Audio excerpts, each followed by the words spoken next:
Okay, so in this very last presentation, we will focus on unwanted horse behavior, in particular on stereotypies. And we try to dispel some myths and false beliefs and understanding the factors that can influence the development of this behavior. Explore the effect of stereotypies on learning abilities of horses and discuss possible prevention strategies. So starting from the definition of stereotypic behavior is that they are repetitive and relatively invariant behaviors with no apparent goal or function. The repetitive and persistent nature of stereotypic behavior has led authors in the past to describe them as obsessive-compulsive disorders. However, because we don't know if horses have the capability of thinking about this behavior, it's better to refer to this behavior as repetitive or stereotypies. So, stereotypies are also known as stable vices. The term has been commonly used by owners to refer to abnormal repetitive behavior exhibited by horses in stables. But what is a vice? Vice, by definition, is a negative, immoral, or wicked behavior. Therefore, when we refer to stereotypies as stable vice, we imply that the horse is at fault in some way. But the question is really the horse the culprit? The presence of stereotypies may indicate that the welfare of this horse is impaired, meaning that the horse in some way is suffering in that situation. However, the term stable vice put emphasis on the annoyance that this behavior leads on the human part and the economic impact that this behavior, unwanted behavior, can have on the human part. And what about other species? Stereotypies are not a purely problem of horses. They are common in domestic and captive species that are kept in zoos, so not in a natural environment.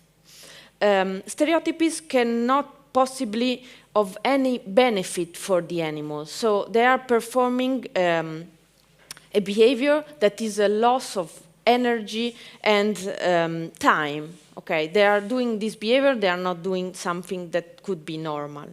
And of course, it represents a cost for an animal. It has been demonstrated that stereotypies are often associated with past or present suboptimal environment. So we need to focus on the environment the animal is living in. And above all, stress and the inability to perform some species-specific behavior, so some natural behavior, play a really crucial role. Another interesting aspect is that in captive species, the most common stereotypies, the most common stereotypies vary according to the taxonomy group. What does it mean? That, for example, in captive ungulates, oral stereotypies appear to be caused by the inability to perform the normal foraging behavior.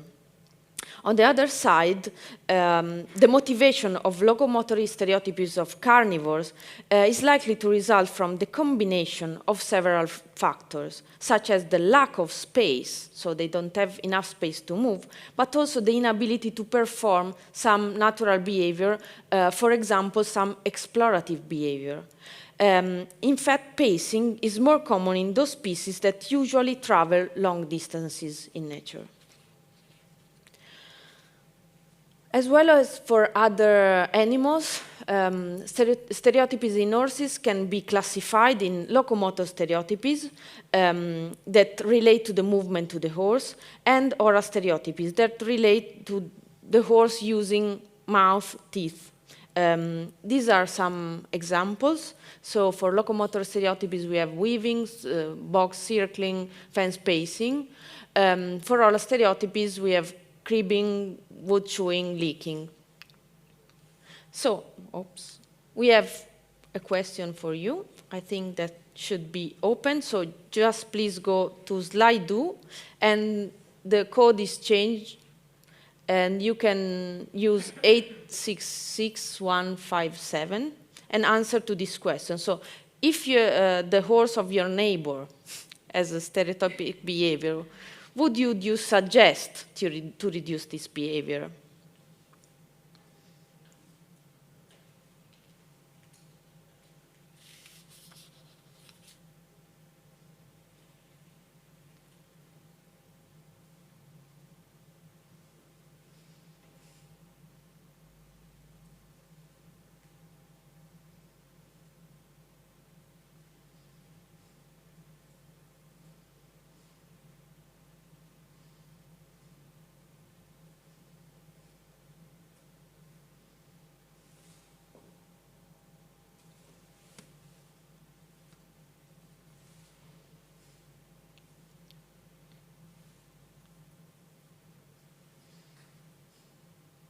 Okay, it's interesting that you suggest to do some changes. And I mean, when you have something that is not good for your horse, change something can really help.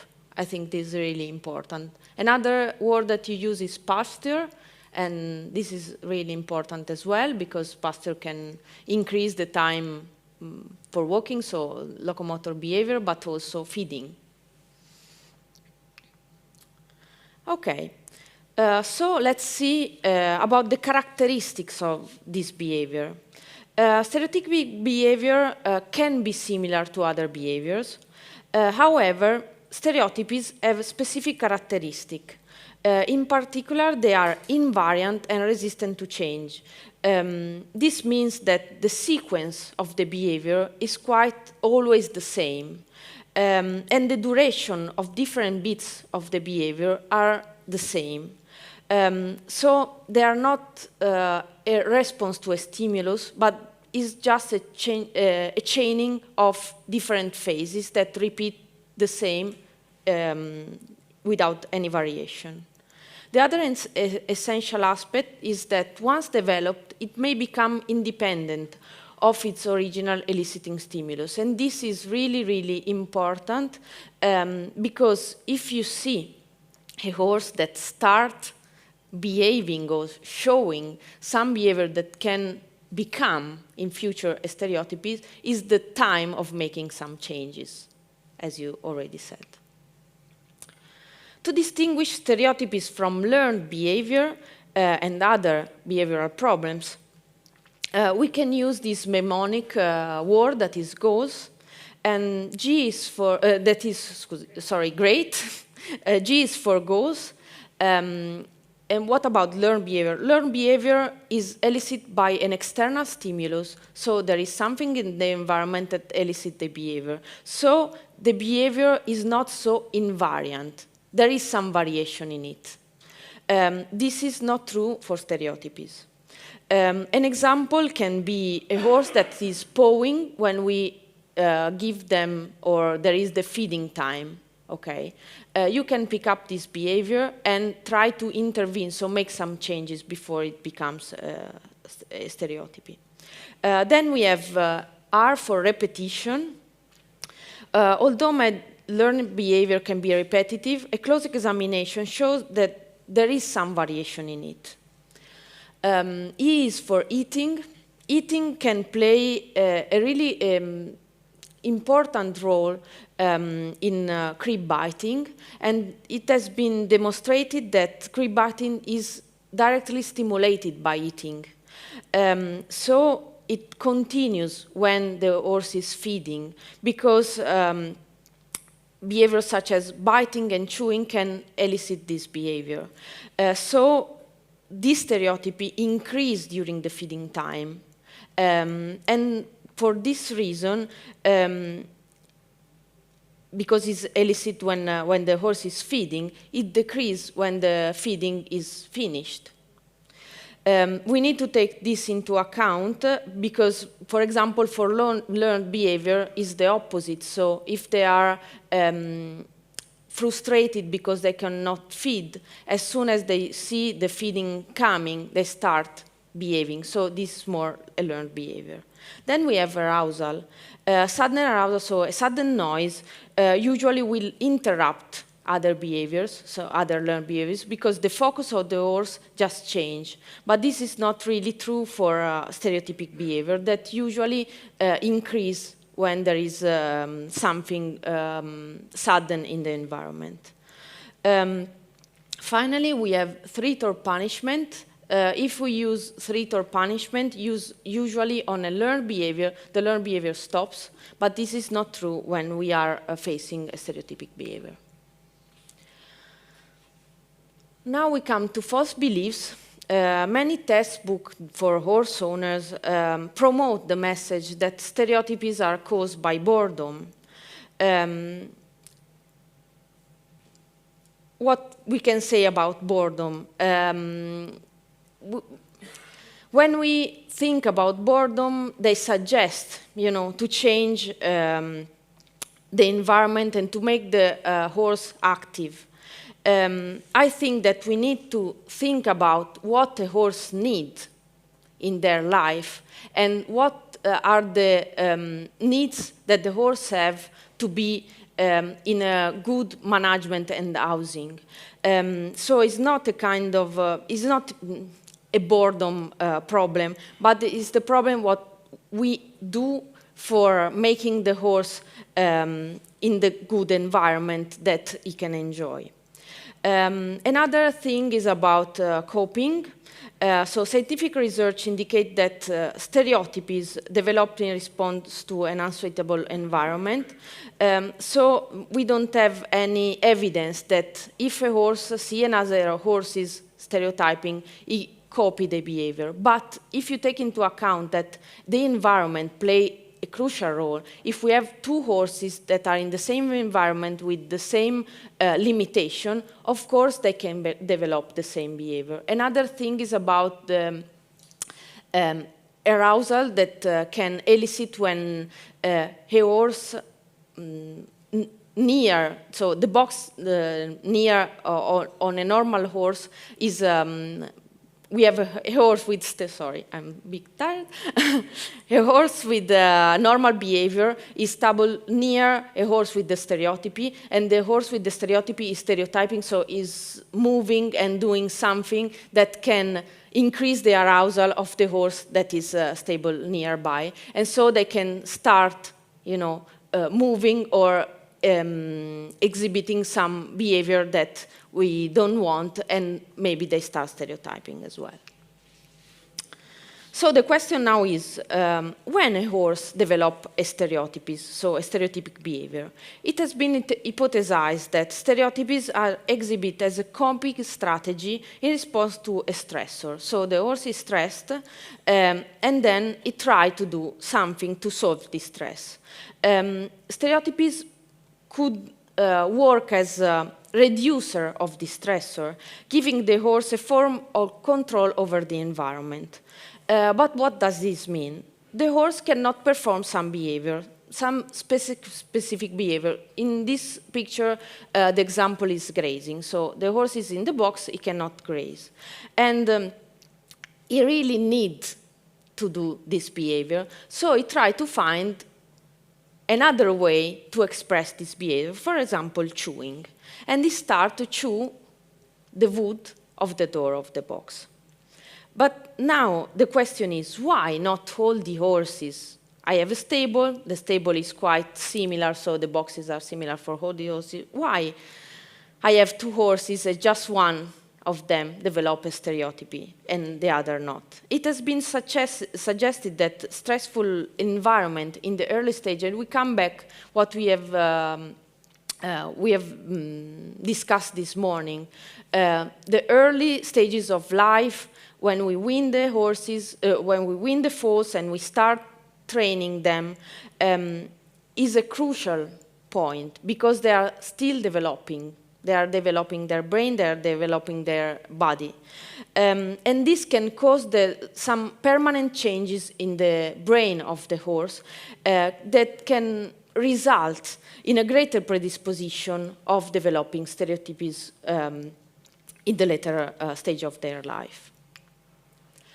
We spoke a lot this morning about life in single boxes and all the limitations that this can lead on horse life. In single boxes, horses have limited possibility to move. They are socially isolated.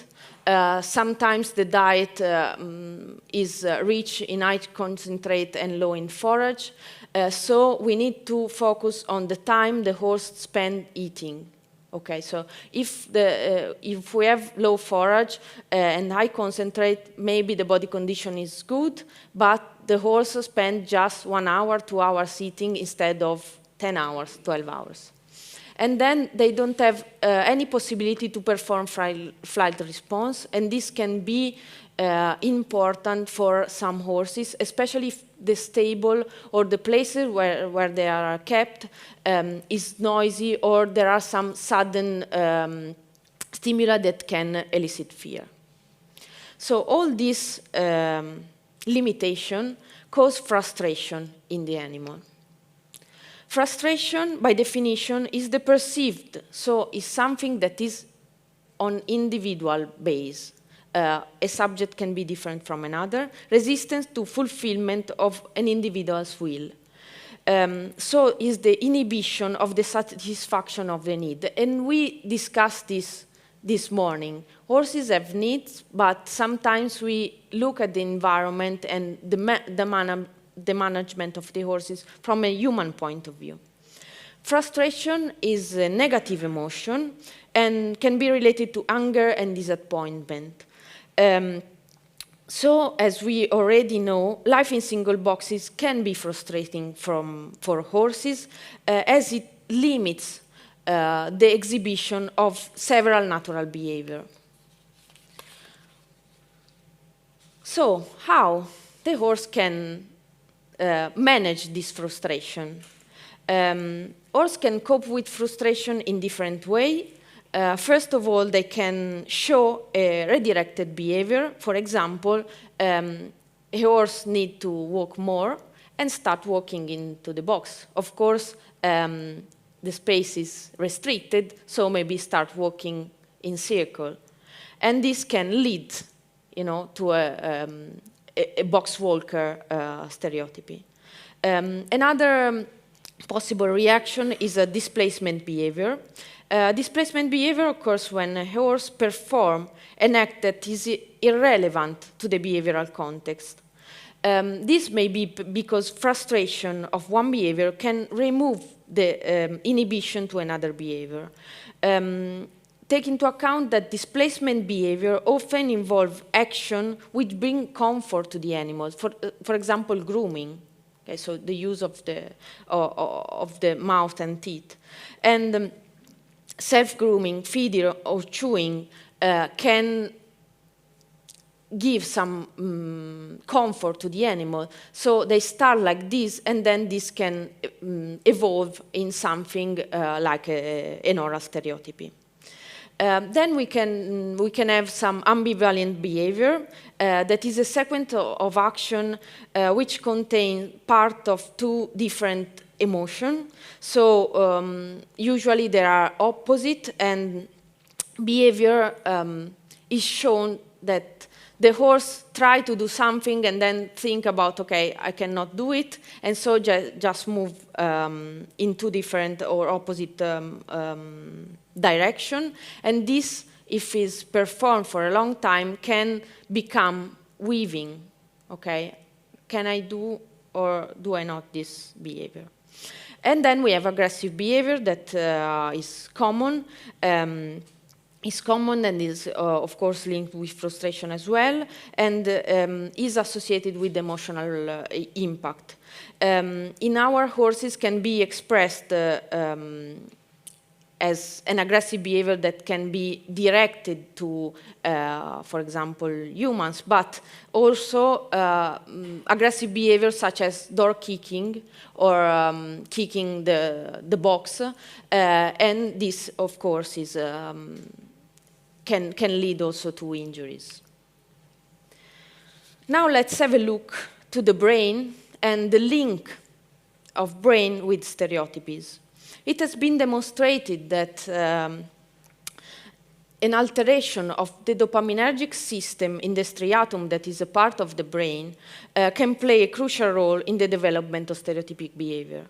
The striatum is a part of the brain that is really important in the learning part, as it coordinates multiple aspects of cognition and learning.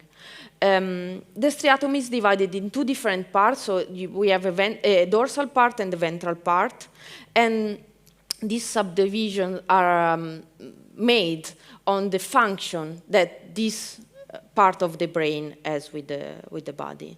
So the dorsal striatum is more involved in goal-directed behaviors, while the ventral striatum is more involved in reward perception, so it's important for motivation. The striatum is rich in dopamine receptors, and dopamine pathways play a major role in motivational component of reward-motivated behavior. So what does this mean?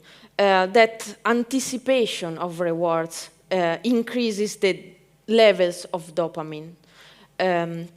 What scientists found is that horses with stereotypies have an upregulation of dopamine receptors in the ventral striatum, so in the ventral part of the striatum, together with the downregulation, so they have less in the dorsal part of the striatum. Similar results were observed in model of rats with similar behaviors, so with stereotypic behavior. The interesting thing is that this can affect how horses learn. There are differences between individual horses and their tendency to develop stereotypies. And this is particularly important when we have horses kept in unsuitable environment, because when everything goes smooth, the horses are fine, but when the horses are kept in an environment that is unsuitable, some of them can develop stereotypies. Usually they have this alteration of the brain, and some other not. Horses with stereotypies are sensitized to dopamine response in the ventral striatum and reduced in dorsal part because they have less receptors, meaning that they have high motivation, reward perception. So when they start to, we will see later on, when they start to do a behavior, they are motivated to continue to perform this behavior, and they have this accelerated habit formation. Horses with stereotypy associate a strong motivation with useless behavior, so useless in our eyes, and they like this repetitive act, okay? They make feel like more relaxed. They feel good when they perform this behavior. And in our eyes, these behaviors are without a goal. And we need to consider that most of the study were involved crib-biting horses, so horses with oral stereotypies. So I found this study that was interesting because it compares oral stereotypies, so horses with crib biters with locomotory stereotypies, so weavers. In this study, they were compared to normal horses, so horses that do not display any stereotypies. As a first step, they assessed with some behavioral indicators measure the striatum function, and then they trained the horse. They trained the horse to push a level to obtain some food. And what they found is that both crib biting and waving horses acquired, so learned this behavior faster than normal horses. So they need less repetition to exhibit the behavior.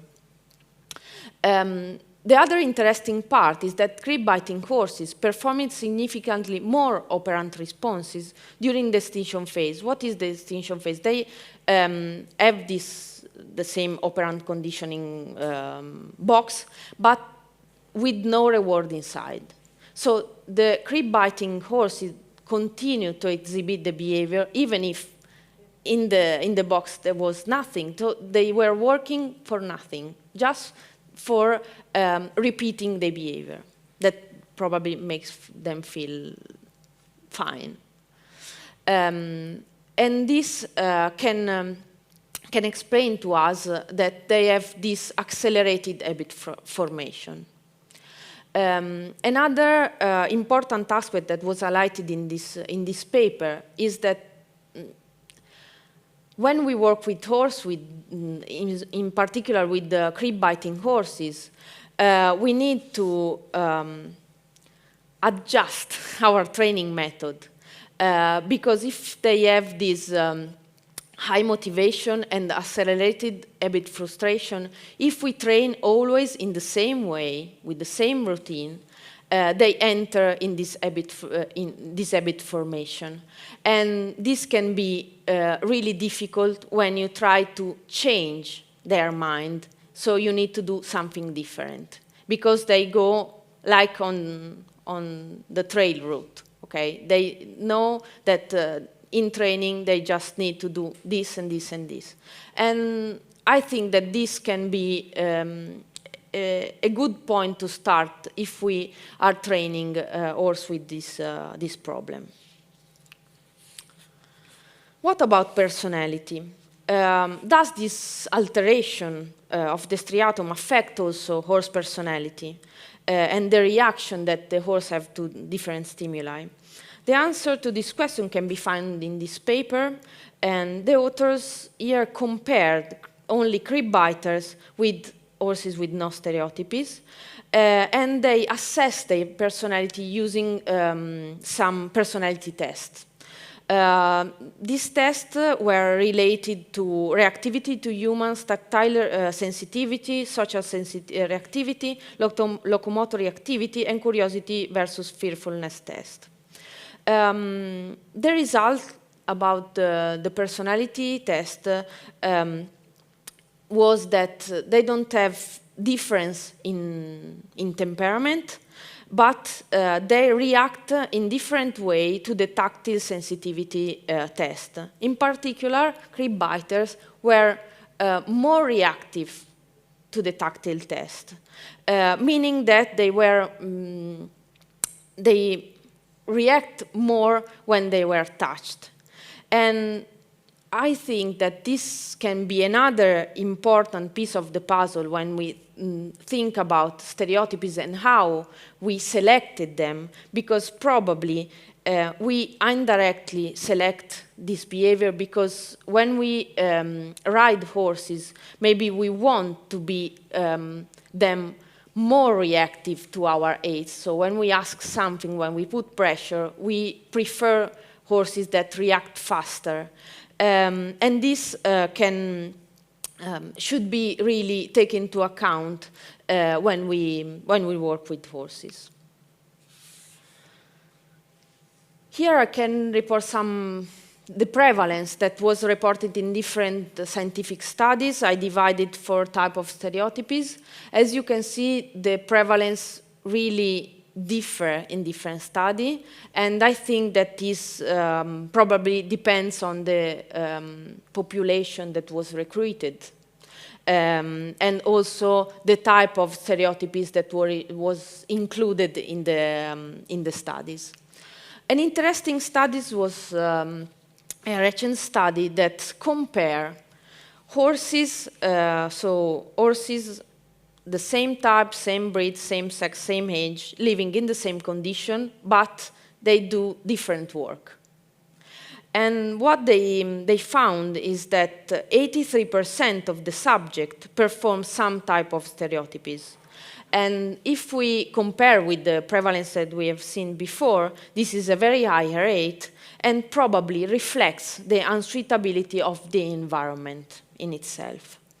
Looking at different disciplines that the horses were trained to, some horses perform 2 or more types of stereotypy, and this tendency was observed mostly in dressage and high school horses.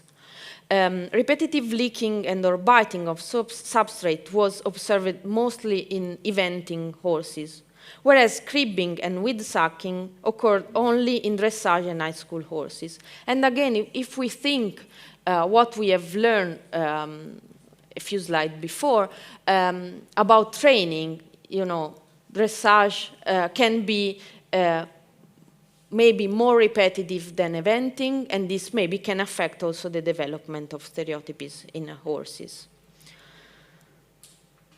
And I think that we need to think about training and how this can help, not help, but how this can be a factor influencing the development of this behavior. The scientific literature highlights that there are several factors can influence the development of stereotypies. Most of them are related to environment, and we have seen a lot of this.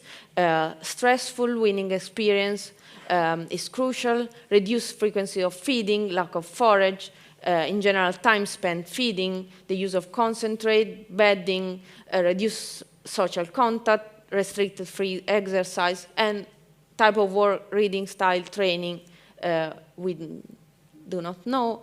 Of course, we have some hereditary components, so the genetic can play a crucial role in the development of this behavior. And then we have some internal stressor, probably some emotional and health issue, can play a crucial role. We know that horses with oral stereotypy can also suffer from gastric ulcers or so pain in the head can induce some head nodding.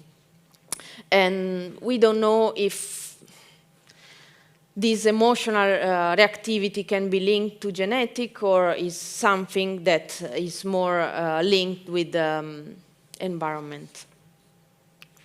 So now it's your turn. I have another question for you. After what we have said, what would you like to do to help a horse with stereotypy? So if you have a horse with stereotypy in your stable, what would you like to do?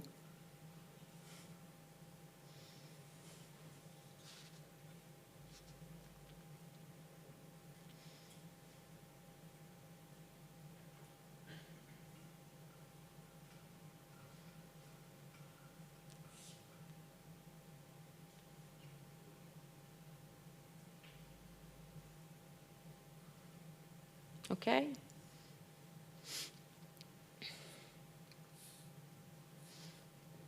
Vet exam, routines, changes, that is always useful.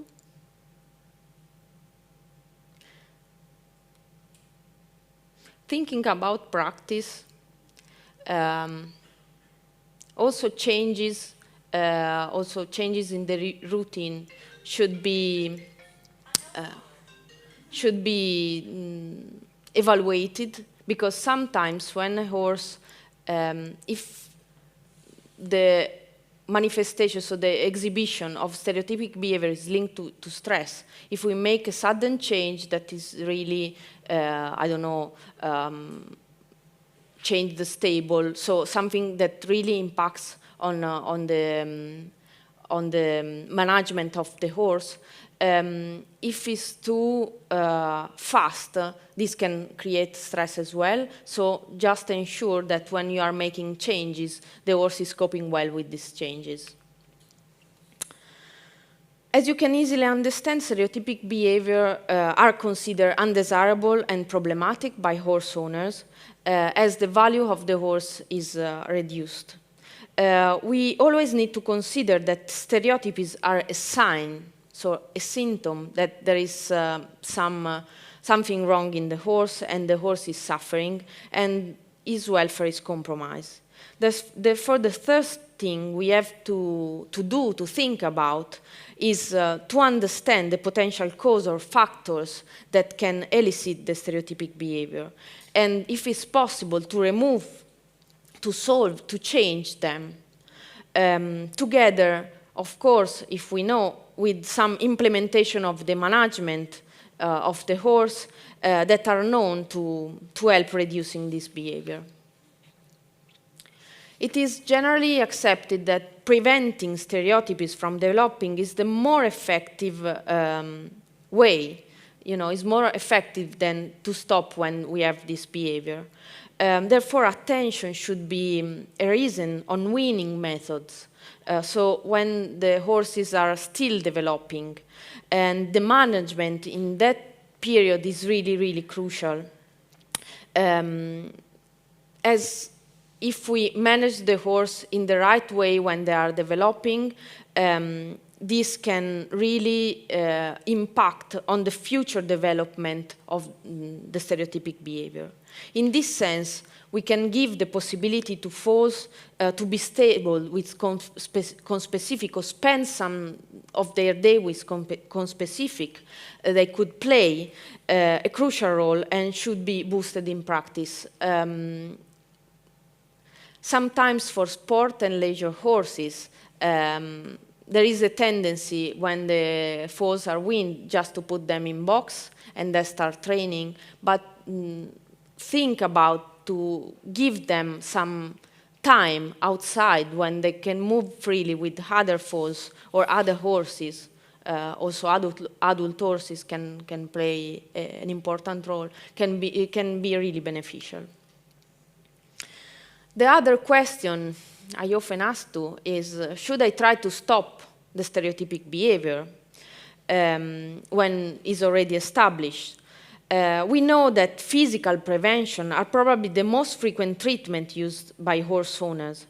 However, stereotypies are a mechanism used by horses to cope with the stressful environment. For this reason, if we prevent a horse from exhibiting this behavior, but we do not change the environment, this can negatively impact on their welfare, because they don't have any more a coping strategy.